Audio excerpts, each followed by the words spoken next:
Bonjour à toutes et à tous, heureux de vous retrouver aujourd'hui pour parler du lancement très prochain du Lenovo Legion Slim 7i. Donc vous aurez bien évidemment le lien en description dès que celui-ci sera sorti. Mais en tous les cas, aujourd'hui je vous parle de ce produit parce qu'il est très intéressant. Il est destiné à remplacer le Y540 actuellement dans la gamme. Et il faut savoir que Lenovo se place avec ce PC portable sur les Ultrabooks, qui est quelque chose qu'ils vendent énormément en ce moment, et les PC gamer. Donc on est sur un PC qui fait Ultrabook et gaming. Mais vous allez me dire comment ça peut coller.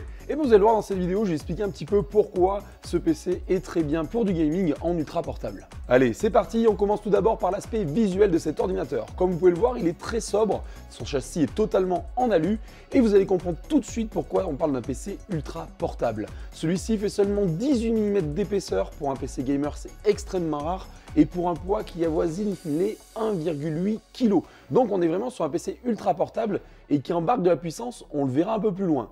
En attendant, comme on peut le voir, donc cet écran 15 pouces quasi borderless qui permet lui aussi d'avoir donc sur le châssis un clavier avec un pavé numérique. Ça c'est très intéressant, j'aime beaucoup le côté pad numérique, ça évite d'aller s'embêter avec les touches majuscules, c'est quand même sympa. En plus de ça, sur cet ordinateur, il n'est pas bardé de RGB de partout. C'est pas un PC matu vu comme je les appelle, c'est pas un PC « Oh, je fais du gaming, je suis un fou », ça clignote pas en tous les sens, seul le clavier est rétro-éclairé.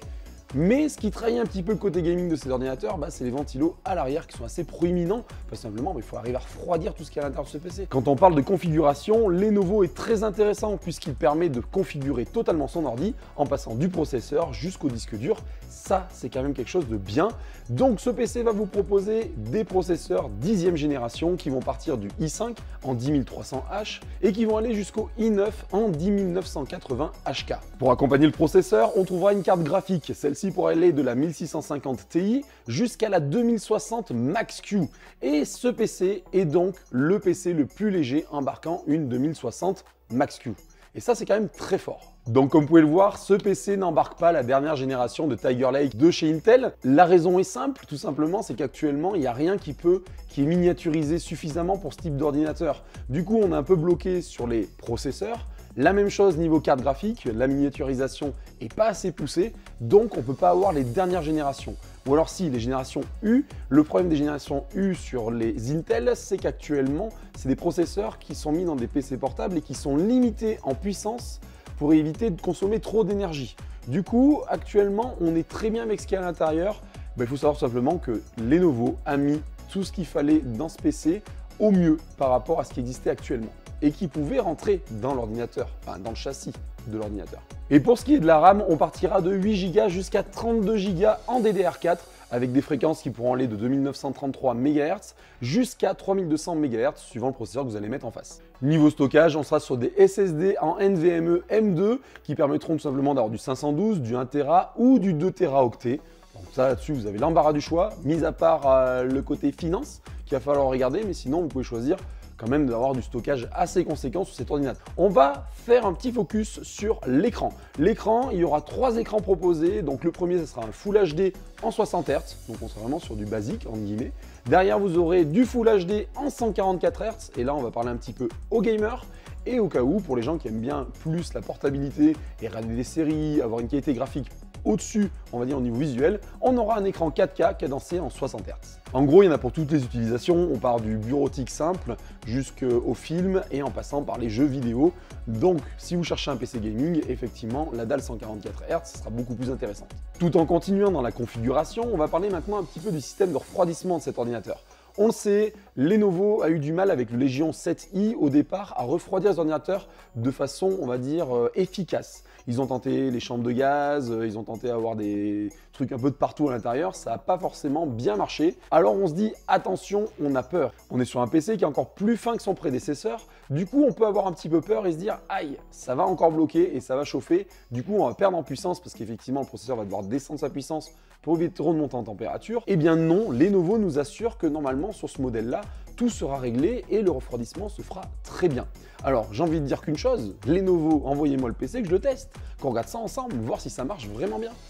Allez, trêve de plaisanterie, qu'est-ce que propose cet ordinateur en connectique? Alors la connectique, elle est assez intéressante à mon sens, tout simplement parce qu'il y a 2 ports Thunderbolt 3, il y a 2 ports USB 3 sur le PC, ça c'est bien, et il y a un truc que j'adore, vous le savez, encore une fois, je vais vous parler de la Carte SD. La carte SD, elle sera présente et pas en mini, donc ça sera du 4 en 1, donc ça c'est intéressant. Je trouve ça vraiment bien à mon sens pour les créatifs. Et pour terminer, on aura un port jack sur cet ordinateur et l'alimentation. Bien évidemment, Wi-Fi 6, Bluetooth 5, donc vous pourrez aller brancher la connectique sans fil. Ça aussi, c'est très intéressant. Bon, et maintenant, on va en venir au point fatidique. Mais ce PC, quand est-ce qu'il sera disponible? Eh bien, Lenovo l'annonce courant novembre. Alors, avec le Covid, est-ce que ça va être repoussé, pas repoussé?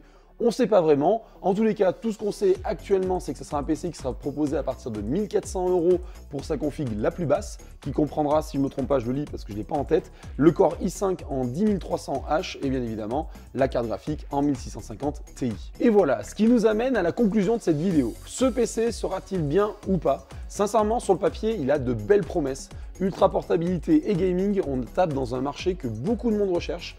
Et en plus de ça, on a de la sobriété. Et la sobriété, c'est intéressant aussi, parce que demain, vous êtes étudiant, vous arrivez durant vos études dans la salle de cours, vous pouvez taper vos textes, ça fait pas tape à l'œil, etc. Pareil, au boulot, vous le sortez, ça fait pas écran gamer, ça fait pas geekos du pays. C'est geekos du pays, ça veut rien dire, mais c'est pas grave, vous m'avez compris. C'est pas le gros geek qui travaille et en fait, non, au boulot, je bosse pas, je joue. Donc, je trouve ça très intéressant. Encore une fois, ce PC, il a des belles promesses à voir. Maintenant, on va attendre qu'il sorte. On va attendre de voir un petit peu des tests poussés par d'autres personnes ou par moi-même si j'arrive à l'avoir. Ça pourrait être quand même très intéressant aussi. Je dis beaucoup intéressant dans cette vidéo parce que j'en ai marre de dire sympa tout le temps. Du coup, à la place de sympa, je vais dire intéressant. Bon, tant pis, vous aurez compté les intéressants ou les sympas dans la vidéo. Si vous avez eu le temps, vous me le lâchez en commentaire. Et voilà, ce qui nous amène à la fin de cette vidéo. Et en tous les cas, merci à toutes et à tous d'être toujours de plus en plus nombreux sur la chaîne. Comme d'habitude, le pouce en l'air, abonnez-vous si ce n'est pas déjà fait, ça vous permet de louper aucune des vidéos. Si vous avez des questions en commentaire ou sur Twitter, si vous voulez que je vous présente des ordi, n'hésitez pas à les lâcher pareil en commentaire sur Twitter. J'essaie de regarder ce que je peux faire pour vous et vous les présenter. En tous les cas, dans cette période un peu compliquée, j'espère que vous allez bien. Prenez soin de vous, faites attention et je vous dis à très bientôt pour une nouvelle vidéo. Ah, ciao, bye bye.